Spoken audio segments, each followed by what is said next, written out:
She speaks with a voice full of stress and the heavy weight of her day, but no one is really listening. He leads with effort and hope, reaching out for voices that never answer, because they're not really there. We hear sounds every day, but how often do we truly listen? Sometimes we say too much, sometimes too little, and sometimes we don't listen at all.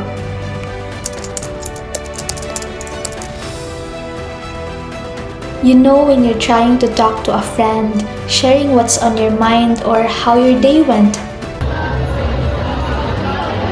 but they're not really paying attention.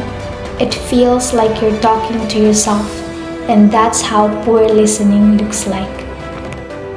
Or imagine trying to lead a group, asking for ideas, trying to get everyone on the same page.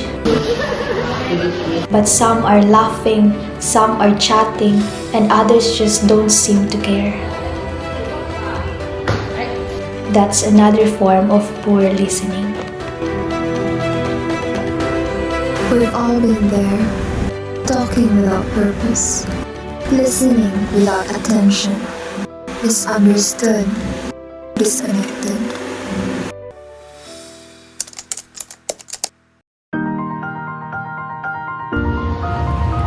But in this world, there are still people who really care, who put their phones down, look you in the eye, and ask, "What's wrong?"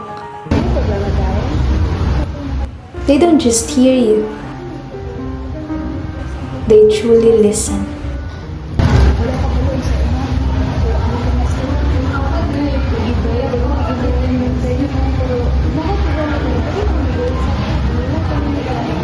And that's what makes all the difference. Same goes for them. They realize they haven't really been listening. So, they apologize.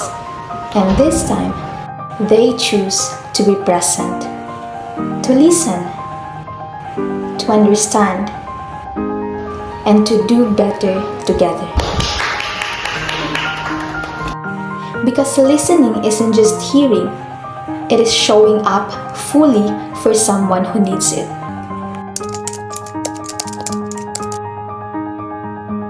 When we listen with empathy, we create space for healing, trust, and real connection.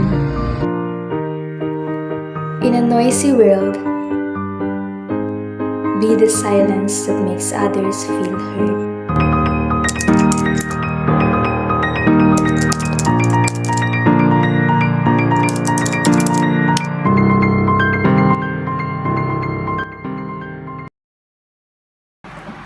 Hello, good day everyone. I am Chairman Escono and I am going to explain the introduction and the purpose of our advocacy campaign. So our video is entitled, "Are You Really Listening?" This video promotes the value of genuine listening. It begins with everyday scenes where people talk, but their listeners are distracted or dismissive, showing the effects of poor listening like miscommunication and emotional distance. Midway, the tone shifts to scenes of active listening marked by empathy, eye contact, and full presence, revealing its power to build trust and connection.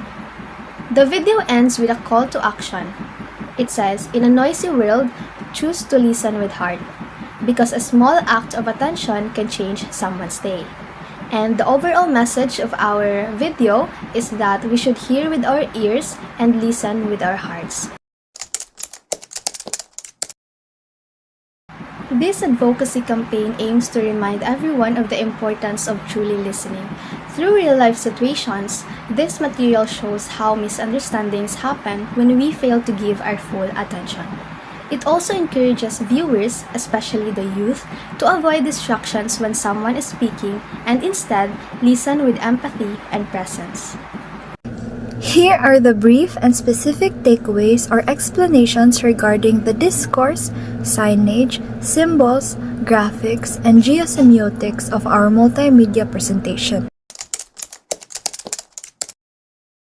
The discourse that we used is persuasive as it aims to convince viewers to improve their listening habits. Second is the signage or our caratola. These are the texts such as be present, put down the phone, and listen to understand on the last part of our video. These are direct calls to action for better listening.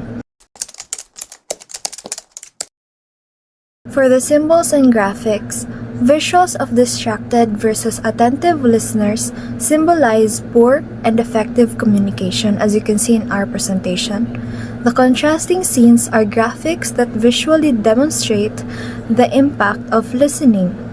For our geosemiotics, the placement of the call to action signs at the end reinforces the persuasive message after illustrating the problem and solution. And it ends with the scenes highlighting the difference in outcomes. Good day everyone, I'm Anne Kishamina and I'll be tackling about the target audience and the obstacles in creating this video. So the first on our list is the students and young adults. The first scenario, featuring a student sharing her thoughts, resonates well with teenagers and young adults who often face challenges in peer communication and emotional support. It highlights the importance of being heard and understood in friendships, which is a common social dynamic for this group. Next will be the team leaders and members in educational or workplace settings. The second scenario, involving a group leader giving instructions to members who initially don't listen, targets individuals in leadership roles or team environments. It emphasizes the need for active listening to ensure effective communication and collaboration. The third will be general audience interested in communication skills. Since active listening is a universal skill valuable in a personal and professional context, the video can also appeal broadly to anyone seeking to improve their listening and abilities and interpersonal relationships. Capturing attention and engagement is one of our lists. Viewers may lose interest if the video is too long or monotonous. Keeping these scenarios concise and dynamic is crucial to maintain attention and ensure the message about active listening is absorbed effectively. Last for our list is demonstrating active listening clearly. Since active listening involves subtle behaviors like eye contact, nodding, and paraphrasing, the video must visually and audibly convey these cues clearly so viewers understand what active listening looks like in practice. Effective communication begins with respect, so choose your words wisely, listen with empathy, and respond with understanding.